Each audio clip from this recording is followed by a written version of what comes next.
जय हिंद छोटे भैया एवं छोटी दीदी। आज जो है हम लोग निर्देशांक ज्यामिति के उदाहरण नंबर 1 को हल करेंगे।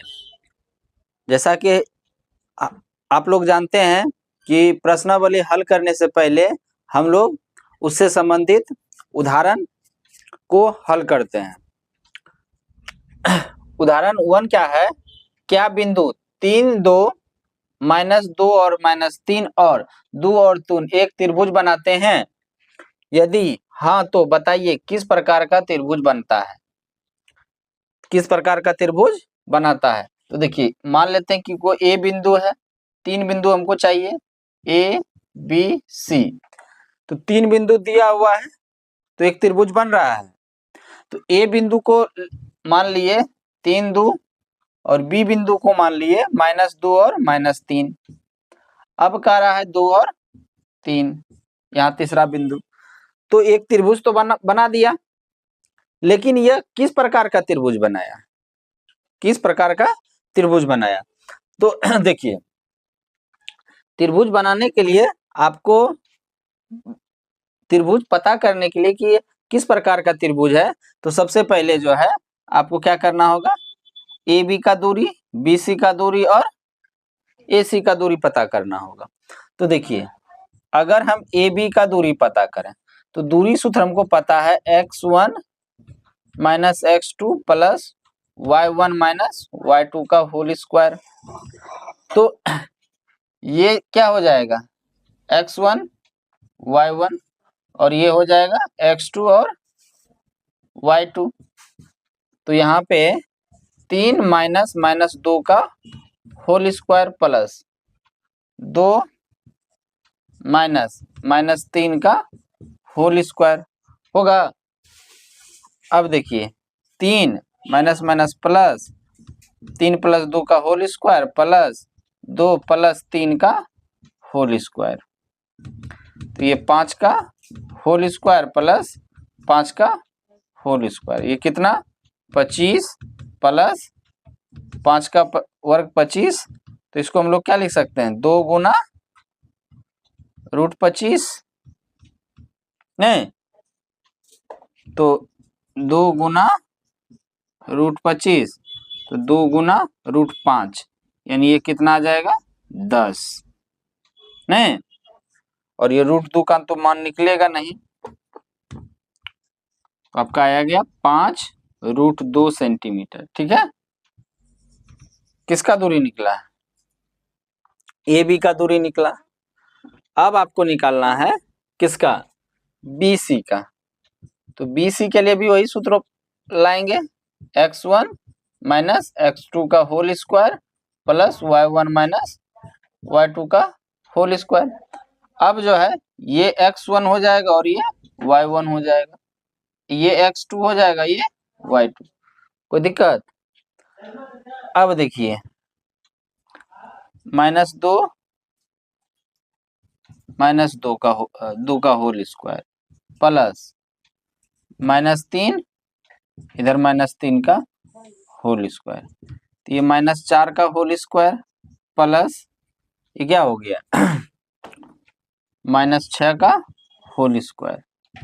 तो -4 का होल स्क्वायर 16 और -6 का 36।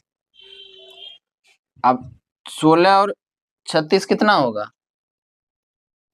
52 होगा नहीं, और 52 को हम लोग क्या लिख सकते हैं, 4 गुना 13 लिख सकते हैं।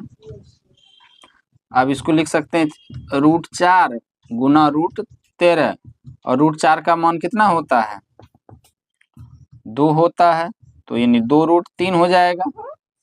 ठीक है, इतना आ जाएगा इकाई।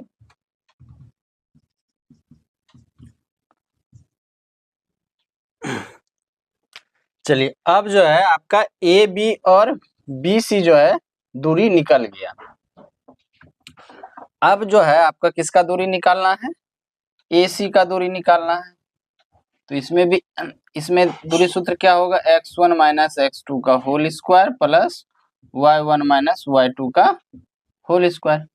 अब जो है ये आपका x1 हो जाएगा, ये y1 हो जाएगा। और ये x2 और ये y2 हो जाएगा। यहाँ पे x1 कितना है 3, x2 कितना है 2, 3 माइनस 2 का होल स्क्वायर हो जाएगा प्लस y1 2 माइनस 3 का होल स्क्वायर हो जाएगा। कोई दिक्कत? अब जो है 3 में से 2 घटेगा तो 1 का स्क्वायर, 2 में से माइनस 3 होगा तो कितना हो जाएगा -1 का होल स्क्वायर, तो 1 प्लस 1 तो कितना हो जाएगा √2 हो जाएगा। नहीं, अब देखिए अब तो ये आपका आ गया, ए बी का दूरी भी निकल गया, बी सी का भी और ए सी का भी निकल गया।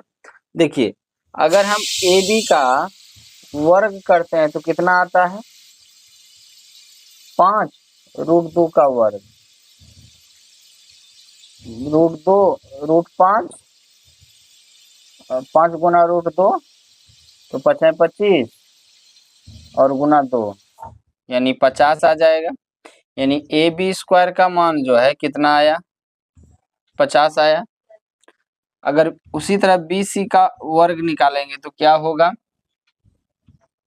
2√13 का वर्ग, तो 2 गुना √13 गुना 2√13 तो 2 दूनी 4 और √13 गुना √13 13 यानी 52 हो गया। हुआ कि नहीं हुआ? इसी तरह आप ए सी का मान कितना होगा, नहीं ए सी स्क्वायर का मान √2 का वर्ग कितना होगा 2 होगा। अब देखिए यहाँ, अब जो है यहाँ थोड़ा देखिए ए बी का स्क्वायर प्लस ए सी का स्क्वायर, ठीक है, किसके बराबर आएगा बी सी स्क्वायर के बराबर आएगा, नहीं आएगा।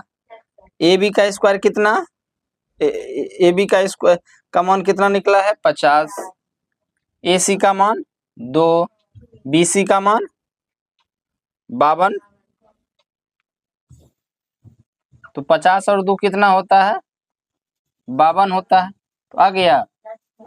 यानी जब दो भुजाओं का योग तीसरी भुजाओं के वर्ग के बराबर होता है तो वो किस तरह का त्रिभुज बनाता है, समकोण त्रिभुज बनाता है। तो ये जो दिया गया बिंदु क्या बनाएगा, दी गई बिंदु